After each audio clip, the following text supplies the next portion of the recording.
okhulumayo ngumhlali wasePhumula ngingosikhululekile ngoyo uchilo sisithi uphethe kanjani kodwa lapha uqhakathekanga ngumhlali walapha ePhumula ngikhangele obaba abakhankasayo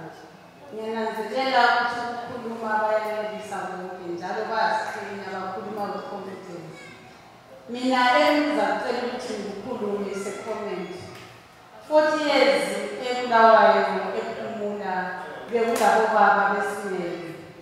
mina ngikhala ngakho ukuthi kunyaka lesi kuyo angikhangelelanga ukuthi singathi kulabo mama competition ngikhangele ukuthi ngizakhangela ukuthi kulabo baba ngoba behlelekile iminyaka idlulile nxa ngikhangela iPhumula idinga isandla esilonembe isandla esilothando esilonembeza they can talk with amathola hayi abanzi abalulekileyo but iPhumula ngihlala abantu abadala ihlala izakhamuzi iminyaka idlule simelwa ngobaba mina ngigender champion nxa ngikhangele kulo mama wethu wakhona phakathi angilacala ukuthi ngingakhulumela uhonorable engekho ngumama engekho but ilungelo lami ngiyalivulela mina ngikhangele ukuthi iPhumula izaba sesandleni esingcono sikhangele ukuthi ukhokheli 40 years ago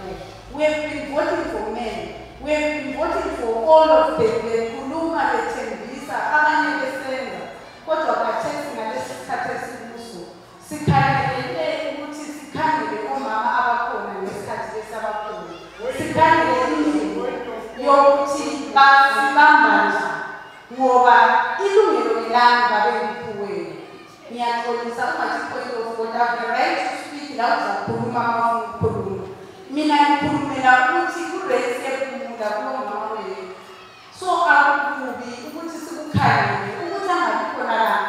kunezizathu eziningi kule-short notice kulemsebenzi ethile abayenzi but iqiniso yokuthi kuqakathekile ukuthi abantu bakukhangele ngendlela abafisa ngayo ngoba ukubuswa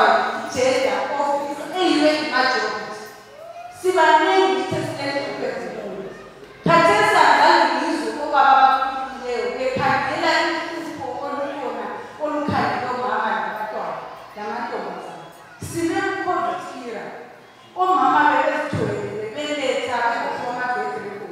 khathesi sikhangele ukuthi babhadaliswe izimali ezithile ama-bedreku kulihlupho lokuthi i-COVID lingayisiba abayenzile obaba laba ngendlela abakhulume ngayo angizange ngizwe nomunye wabo ekhuluma ngokuthi sizakhangela kanje sisenza kanje bakhangele bakhulumile yebo ngomntana ngani but thina sikhangele iZimbabwe yomalini because mangikhangele kuma-national agendas o-gender equality you are one of the country that is fighting for that so we have right to speak of a woman to speak up kumele woman ukuthi ngikhangele ukuthi